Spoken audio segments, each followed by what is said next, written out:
අයිබෝවන් සුබ දවසක් පුතාලා හැමෝටම මොන 20යි 26 A level ඉකෝන් ලියන ඔයාලට ටෙක්නික්ස් ටිකක් අරගෙන ආවා. මෙන්න මේ පොයින්ට්ස් ටික හරි අවධානයෙන් අවබෝධයෙන් අරගෙන යන්න එක්සෑම් එකට යද්දී. ඊළඟට දෙවෙනි කාරණා පුතා මම ඔයාලට අරගෙන ඉන්නේ ඔයාලා නිෂ්පාදනය කියා වක්‍ර අඳින්දින් හරි පැහැදිලිව ඒවට අදාළ ලක්ෂණ ටික ලකුණු කරලා නිෂ්පාදනය කියා වක්‍ර අඳින්න.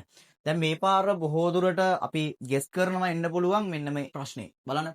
නිෂ්පාදනය කියා වක්‍ර මත චලනය සහ නිෂ්පාදනය කියා වක්‍ර විතැන්වීම අතර වෙනස්කම් වගේ ප්‍රශ්නයක් එන්න පුළුවන්. මොකද ඉතිහාසය තුල ඒ වගේ ප්‍රශ්නයකට තිබ්බ ඉඩකඩ ගොඩක් අඩුයි. ඒ නිසා මේ වගේ ප්‍රශ්නයක් ඇහෙන්න පුළුවන්. එතකොට මේක ලියද්දින් පුතා මේ වක්‍රයේ මත චලනය කියන එක ඇඳලා පෙන්නලා ඒකට අදාළ විස්තරයක් ඔය අනිවාර්යෙන් ලියන්න. ඇයි නිෂ්පාදනය කියා වක්‍රයේ මත චලනයක් වෙන්නේ?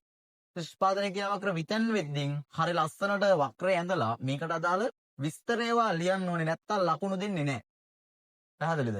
අනිවාර්යෙන් විස්තරයක් ලියන්න ඕනේ. නිෂ්පාදනය කියා වක්‍රයකට අදාළව සිද්ධියක් දුන්නොත් වක්‍රයෙන් නිරූපණය කරලා අදාළ සිද්ධිය වෙන්න හේතුව මොකක්ද කියලා ලියන්න. උදාහරණයක් විදිහට අපි හිතමුකෝ නිෂ්පාදනය කියා වක්‍රය පිටතට විතැන් වෙලා කියලා. එතකොට කියන්න ඔයා නිෂ්පාදන ධාරිතාවය වැඩි වෙලා තියෙනවා. තාක්ෂණීය දියුණු වීම, නිෂ්පාදන ඵලදායීතාවය වැඩි වීම, සම්පත් සම්භාරය වැඩි වීම වගේ හේතු නිසා නිෂ්පාදනය කියා වක්‍රය පිටතට විතැන් වී ඇත. බොහොම ප්‍රමාණවත්. එතකොට මෙතනදී පැහැදිලිව කියන්න නිෂ්පාදන ධාරිතාවය වෙනස් නොවි එක් භාණ්ඩයක සිට අනිත් භාණ්ඩය දක්වා නිෂ්පාදන සම්පත් මාරු කරලා තියෙනවා. අනිවාර්යයෙන්ම හොඳට මතක තියාගෙන යන්න මේක.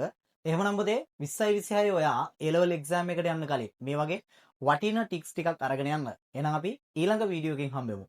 ආයිබෝන් පුතේ හැමෝටම.